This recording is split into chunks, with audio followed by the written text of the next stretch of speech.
Es el mensajero de esta mañana para nuestra iglesia. Amén. Es usted bienvenido, pastor.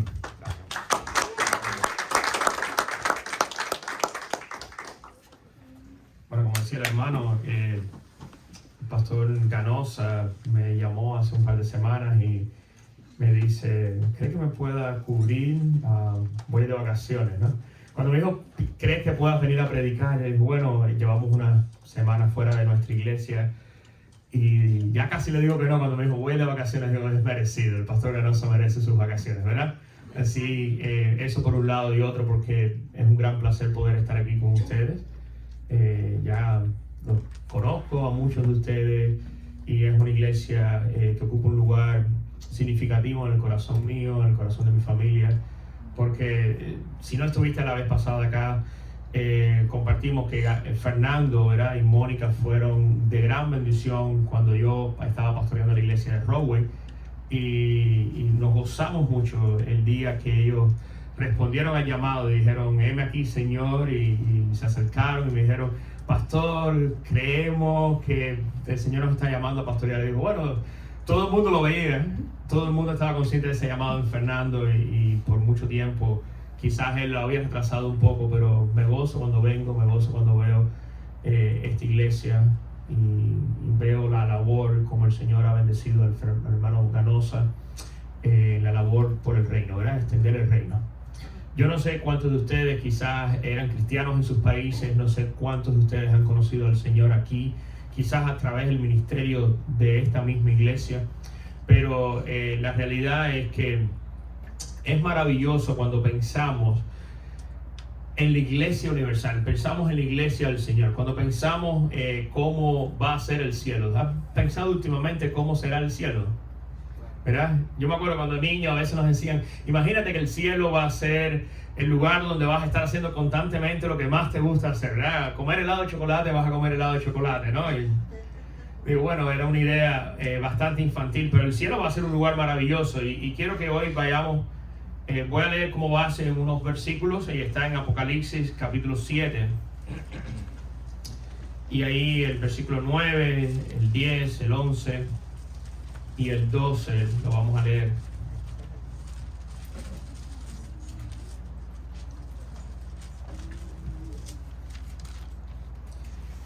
Ahí el apóstol Juan, ¿verdad?, cuando le es permitido ver un poco cómo será el cielo, describe, dice, versículo 9, después de esto miré y aquí una gran multitud, la cual nadie podía contar, de todas las naciones y tribus y pueblos y lenguas que estaban delante del trono en la presencia del Cordero, vestidos de ropas blancas y con palmas en las manos, y clamaban a gran voz diciendo, la salvación pertenece a nuestro Dios, que está sentado en el trono y al Cordero.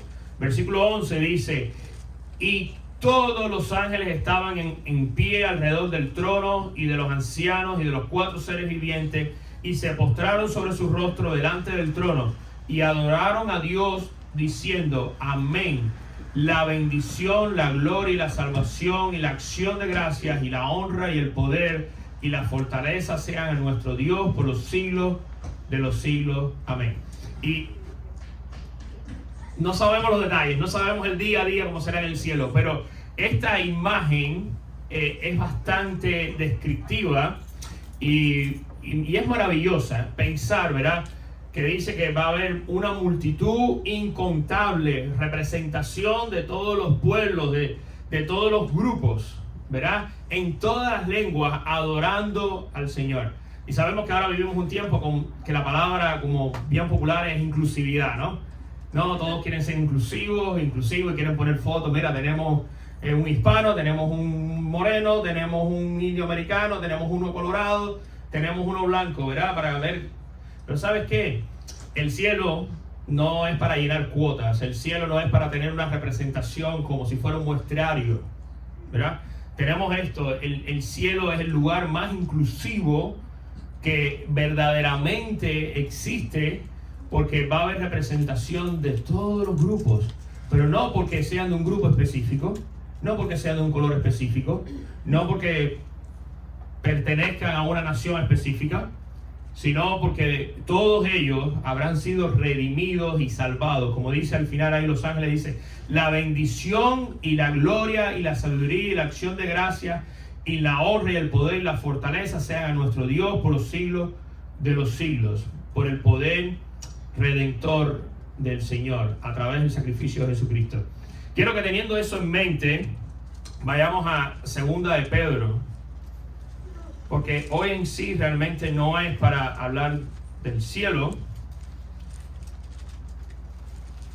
pero quiero que tengamos presente eso, porque quiero hablar de por qué estamos nosotros aquí todavía. ¿Por qué el día que aceptaste al Señor Jesucristo como Salvador y recibiste salvación, perdón por tus pecados y salvación, no fuiste arrebatado, no fuiste llevado al cielo? ¿Verdad? Porque a veces pensamos, ¿por qué, ¿verdad?, el Señor todavía permite el mal? ¿Por qué el Señor todavía permite que esté aquí en la tierra cuando está prometido una morada eterna, una mansión para mí en los cielos, ¿verdad? Y aquí el apóstol Pedro habla del día del Señor. En el capítulo 3 de 2 de Pedro, y son los versículos que voy a usar como base, dice ahí: amados, esta es la segunda carta que os escribo, y en ambas despierto con exhortación vuestro limpio entendimiento. Nos anima a que pensemos, meditemos en algo, ¿verdad?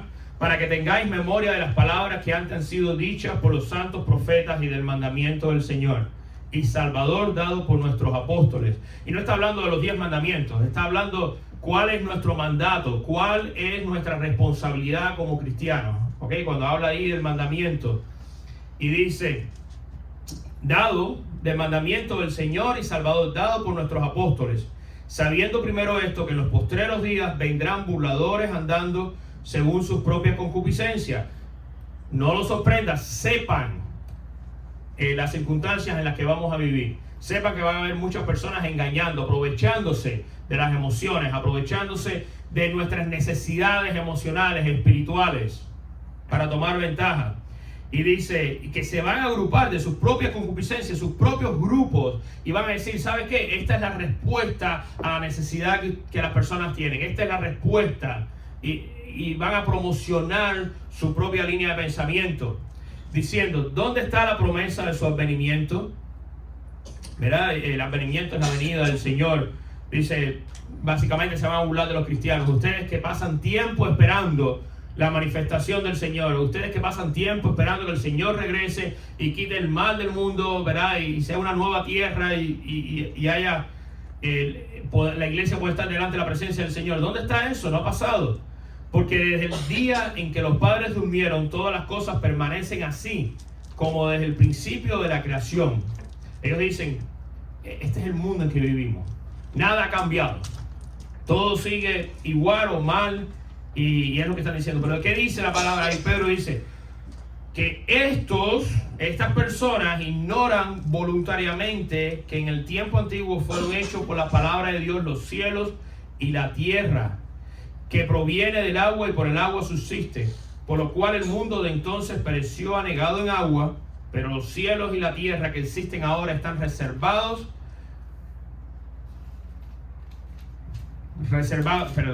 por la misma palabra, guardados para el fuego en el día del juicio y la perdición de los hombres impíos.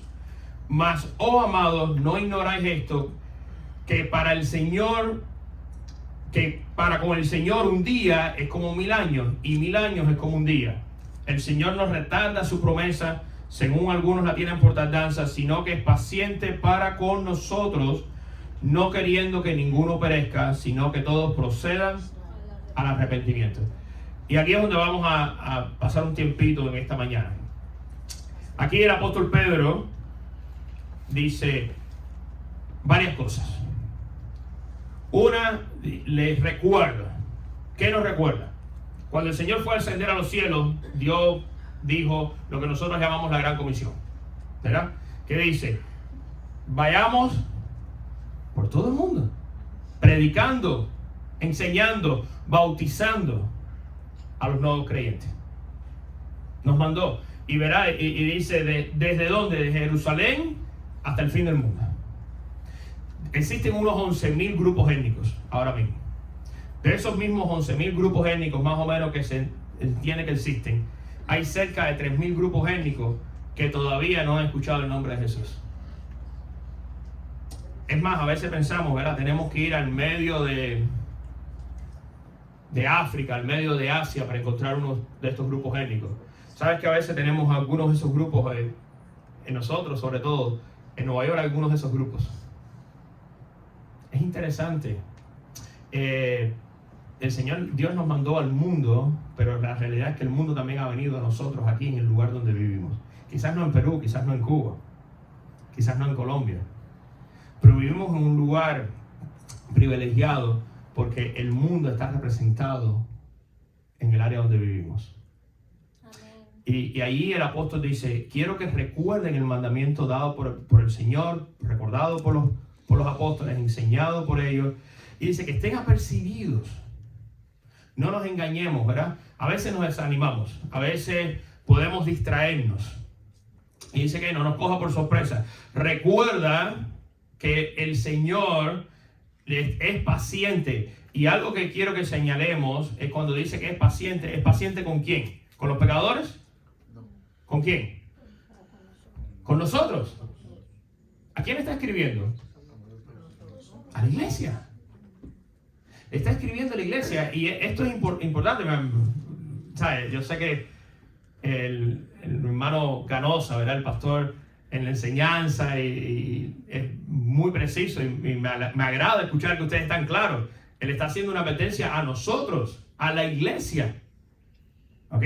No le está diciendo es paciente con las demás personas, ¿verdad? Para que puedan regresar o ser salvos. Dice que no quiere que ellos se pierdan, pero la paciencia la está teniendo con nosotros, que no hemos sido muy obedientes al mandamiento. No hemos sido obedientes al mandamiento. Y cuando decimos, ¿verdad? ¿Para qué el Señor nos tiene todavía en la tierra? ¿Para qué no nos ha llevado a las mansiones celestiales? ¿Por qué no nos arrebató el día que aceptamos al Señor? Es porque tenemos una función, tenemos una responsabilidad. Y esa responsabilidad es extender el reino. Esa responsabilidad se lleva a cabo predicando el evangelio. Sabes que el reino se forma, crece cuando las personas aceptan al Señor. Cuando las personas reciben el mensaje del evangelio. Cuando las personas responden al mensaje del evangelio. Y la última vez que estuve aquí prediqué de la mujer samaritana, ¿se recuerdan? Y dice que era necesario que el Señor pasara por Samaria. Y hice hincapié en era necesario. El Señor no necesitaba pasar por Samaria. Los judíos no pasaban por Samaria físicamente, geográficamente, no era necesario. Todos los judíos daban una vueltecita para evitar Samaria. Pero recuerden que dije, era necesario porque allí había alguien que clamaba al Señor en su sabiduría, basado en su conocimiento, por liberación de la situación en que ella se encontraba. Y hablamos, ¿verdad? De quizás todo lo que esta señora estaba atravesando en su vida. Y era necesario que el Señor fuera a llevar el mensaje de salvación. Y cada palabra, cada enseñanza que está en la Biblia, tiene una enseñanza en el momento. Y el Señor estaba enseñando algo a sus apóstoles, ahí a sus discípulos, pero tiene una enseñanza para nosotros también, presente en el momento de hoy. Es necesario que nosotros pasemos por ciertos lugares, es necesario que nosotros tengamos ciertas incomodidades en la vida, es necesario que nosotros pasemos momentos como el Señor está ahí pasándose, esperando que le trajeran la comida, teniendo una interacción que para el judío era incómoda. A veces es necesario que nosotros pasemos también por situaciones incómodas, porque hay alguien que está clamando por liberación. Hay alguien que está clamando a su manera, basado en su creencia, en lo que conoce, por algo más. Y ese algo más, eso que está clamando, solamente puede ser respondido a través del mensaje del evangelio. No hay otra respuesta. Yo siempre digo, me encanta la consejería, me encanta sentarme a hablar con alguien. Yo siempre le digo, te puedo dar muchas herramientas para lidiar con los problemas que tú tienes. Podemos analizar, podemos mirar, pero la respuesta final, la respuesta que realmente trae solución al problema intrínseco, al problema real de cada ser humano, es Jesucristo. Y nosotros no sabemos el impacto que tenemos en alguien. A veces no entendemos. Hace unos días estaba con alguien que considero mi amigo, ¿no? Somos muy buenos amigos y lo conozco ya hace unos 6 años. Y su hija se va a bautizar ahora.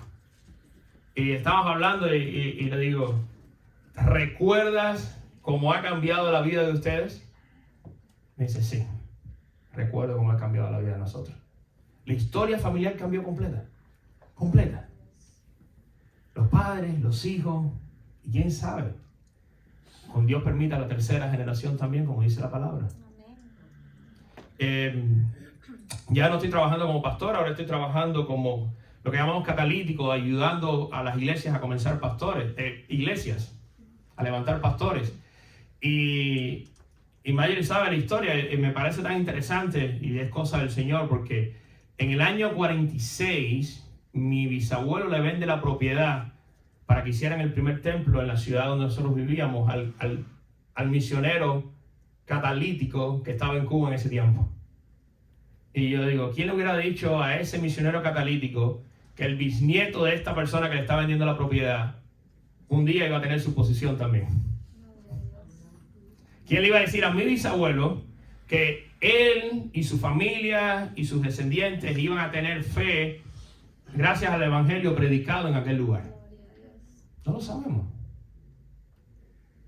No tenemos a veces, pero ¿sabes qué? Sí podemos tener confianza que el evangelio trae impacto en la comunidad. El evangelio cambia la historia de las comunidades, cambia la historia familiar. Ese es el poder del evangelio. Y cuando vemos, ¿verdad? Y dice que habrá esta gran multitud en los cielos adorando al Señor. Sabe que esa multitud va a estar ahí presente por personas como nosotros que le predicamos el evangelio a los demás. Alguien nos lo predicó a nosotros. Y alguien le predicó a esa persona. Y si vamos hacia atrás, los apóstoles le predicaron a ese alguien que le predicó a alguien que después de tantas generaciones nos predicó a nosotros. ¿Habías pensado en eso?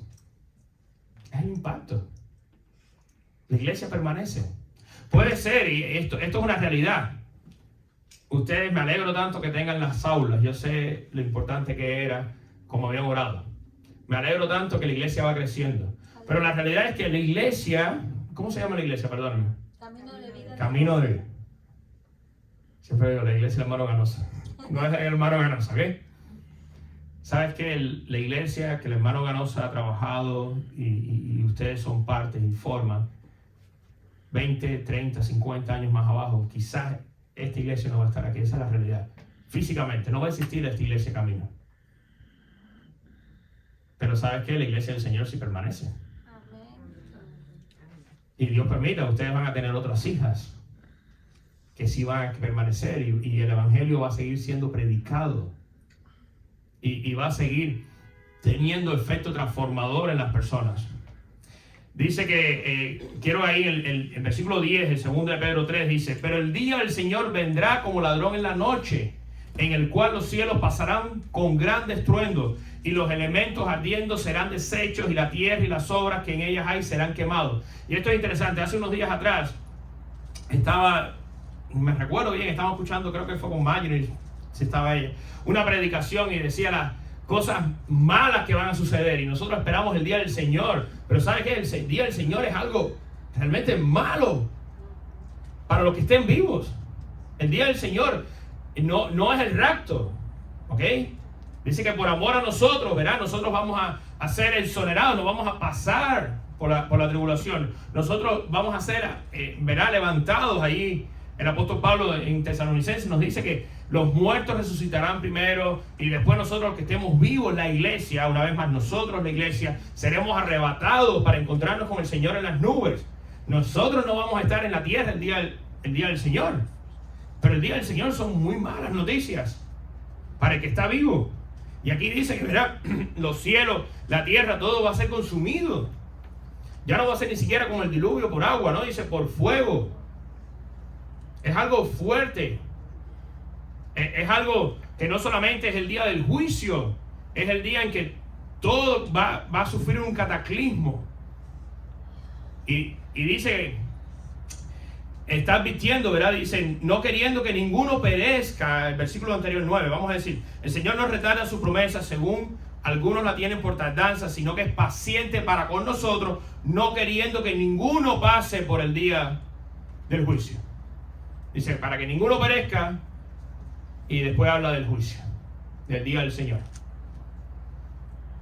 Y esto es importante porque a veces decimos, ¿por qué el Señor no quita el mal del mundo? ¿Tiene Dios poder para quitar el mal del mundo? Sí. Pero si nosotros oráramos, Señor, quita todo el mal del mundo, y el Señor dijera, ¿sabes qué? Voy a quitar todo el mal del mundo. Al día siguiente nosotros estaríamos aquí.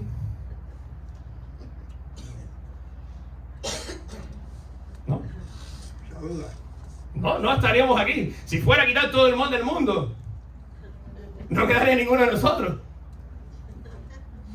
No, para nada. Porque somos buenos señalando el mal del otro. ¿Verdad? Pero la realidad es que nosotros somos pecadores redimidos, pero nosotros mismos somos culpables. Lo que la culpa de nosotros fue puesta en Cristo, imputada en Cristo. Pero nosotros somos culpables, somos tan malos como nosotros que nosotros señalamos. El Señor es paciente. Y no solamente proveyó un medio de salvación, sino dice que no quiere que nadie perezca. Y esto es importante, ¿verdad? Porque a veces hablan la predestinación y el Señor es soberano. Pero el Señor, una, es justo, y segunda, dice, gracias, que dice que no quiere que ninguno perezca. El Evangelio es suficiente para todos. El sacrificio de Cristo no solamente es perfecto y satisface la justicia de Dios, sino que es suficiente para todo ser humano. No sé si será real o no, pero hay más de 7 millones, ya creo que ahorita nos acercamos a 8 billones de personas en el mundo. Y estiman que hayan vivido otros 7 billones de personas anteriormente, así que 14 billones de personas. El sacrificio de Cristo suficiente para los 14 billones de personas y todos los que habrán de vivir hasta que Él venga. Es perfecto. Por eso fue que tuvo que venir a Él, porque dice que justo no hay ni uno. Y si fuera uno justo y fuera a morir en la cruz, ¿por quién pudiera pagar? Por Él mismo. No pudiera pagar por la esposa, no pudiera pagar por los hijos. Tenía que ser Dios. Tenía que ser Dios. Solamente el sacrificio de Dios mismo, encarnado, podía redimir al mundo entero, todos aquellos que crean en Él. Ahora, decía antes que el cielo es el lugar más inclusivo, pero también es el más exclusivo. Porque si todos tienen entrada en el cielo, es a través de Jesucristo. Un solo camino. Y la Biblia es bien clara en esto. ¿Verdad? El Señor no tenía por qué, una vez más, en ser encarnado, venir, morir en la cruz del Calvario, derramar su sangre por nosotros. Lo hizo, por amor a nosotros, como dice la palabra, ahí en Juan 3:16. Pero es el único medio de salvación. Entonces, por eso es que a veces el Evangelio es tan chocante para las personas. Por eso el Evangelio hay tantas personas que lo rechazan. Porque nosotros queremos escoger nuestro propio camino. Nosotros queremos ser autónomos, queremos ser independientes. Queremos señalar nuestro camino. Y una vez más, si el cielo es inclusivo, también es exclusivo. Porque dice que solamente a través de la fe en Jesucristo. Así que no nos engañemos. El Señor tiene paciencia con nosotros.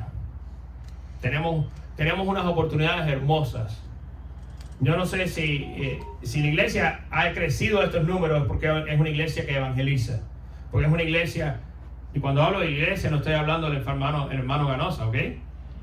No estoy hablando de 2 o 3 que sean líderes de evangelismo. La iglesia crece cuando los miembros de la iglesia predican el evangelio. Cuando ustedes comparten con sus vecinos, cuando ustedes comparten con su familia. Yo quiero que, y no por asustar, pero es la realidad. Yo quiero pensemos, ¿verdad? Aquellos de nosotros que tenemos familia, personas que amamos, amistades que apreciamos, gente que estamos dispuestas a hacerle un favor, a sacrificarnos nosotros nuestra comodidad por esa persona. Y esa persona todavía no conoce al Señor Jesucristo. Esa persona todavía no ha depositado su fe en Jesucristo. Nosotros debemos tener el mismo deseo del corazón de Dios que dice que no quiere que nadie perezca. Porque una vez más, tristemente, billones de personas mueren sin Jesucristo, sin salvación. Tristemente, millones de personas mueren siendo todavía culpables por su pecado, cuando no debería ser así. Y muchos, quizás un gran por ciento, mueren porque rechazan el mensaje del evangelio. Un gran por ciento mueren porque se empeñan en coger su propio medio de salvación. Pero, ¿sabes qué? Es más triste aún que muchos mueren sin nunca siquiera tener la oportunidad de escuchar el nombre de Cristo. Yo los animo, ¿verdad? Hagan el experimento. A veces pensamos, ¿verdad? El nombre de Cristo no lo han escuchado allá en la India, un grupo étnico de la India o un grupo étnico de Asia. ¿Sabes qué? Te vas a asombrar que hay muchas personas que están a nuestro alrededor que si han escuchado el nombre de Jesucristo es fuera de contexto, vagamente, sin un significado real. Haz el experimento. Pregunta: ¿has escuchado de Cristo? ¿Qué es Cristo para ti? Y usa eso como un paso para compartir el evangelio. Tenemos que saber qué es Cristo para nosotros. Seamos intencionales, si el Señor es paciente con nosotros, seamos obedientes. Como dice Pedro ahí, les recuerdo el mandamiento. No estemos solamente, y tenemos que tener perseverancia y permanencia en Cristo. Tenemos que vivir vidas santas. Pero aquí Pedro no está hablando solamente de eso. Está hablando de que nosotros evangelicemos, compartamos el evangelio. ¿Recuerda a la mujer samaritana? Cuando decía, ¿verdad? Ella creyó, ¿y qué fue lo primero que hizo? Salió corriendo de regreso al pueblo. De lo que ella se escondía, de lo que ella iba a las 12 del día al pozo para que nadie la viera. Me parece tan interesante. A ellos fue corriendo a contarle del Mesías. Los trajo a los pies de Cristo. Y es interesante porque dicen, ellos le respondieron: mujer, ya no creemos por tu testimonio solamente, sino creemos por las palabras de él. Ella le está dando su testimonio. Mira lo que sucedió en mi vida. Me encontré con alguien que me enfrentó con mi pecado. Me habló palabras dulces de perdón. Trajo paz a mi vida. Pero también lo trajo al mensaje de Jesucristo. Compartamos nuestro testimonio. ¿Qué ha hecho Cristo en ti? ¿Qué ha hecho Cristo en tu matrimonio? ¿Qué ha hecho Cristo en tu familia? ¿Qué significa para ti? Pero comparte el evangelio. La realidad completa, el mensaje completo del evangelio. Y ¿sabes qué? Te vas a sorprender. Aquellas personas que menos esperas, aquellas personas que piensan que son las que más te juzgan, que más te menosprecian, quizás sean las más necesitadas en ese momento y las más sensibles al evangelio. Que la iglesia siga creciendo. Que podamos, ¿verdad? El día que llegue ese día y estemos en la presencia, en el trono del Señor, podamos ser parte de esa multitud que adora al Señor. Que podamos traer bendición a la ciudad de Roselle, que podamos traer bendición al estado de New Jersey, que podamos traer bendición, que seas instrumento de bendición en tu familia, en la familia de tus amigos, en la familia de las personas que están alrededor tuyo. Y que la iglesia siga creciendo. Dios me los bendiga, mis hermanos.